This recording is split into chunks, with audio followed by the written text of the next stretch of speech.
Abbaa koo, eenyummaa kee naa qoodde, ani dhiiga kee hin qaba. Maddi namummaa kootii hidda kee irraa jalqaba. Barsiisaa koo hangafaa, qajeelchaa toora jiru, hundee kaleessaa far'aa, tumsa kaayyoo koo boru.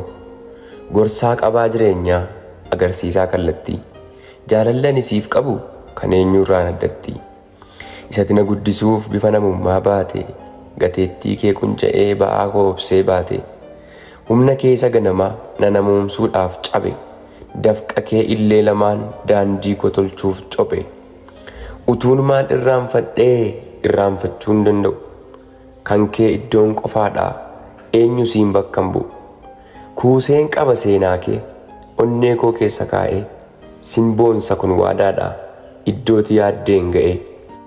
Ija hamtuu kee jaamsee haa tiksu araddaa kee, uffee malee uf hin jedhiin haa gammadu garaan kee.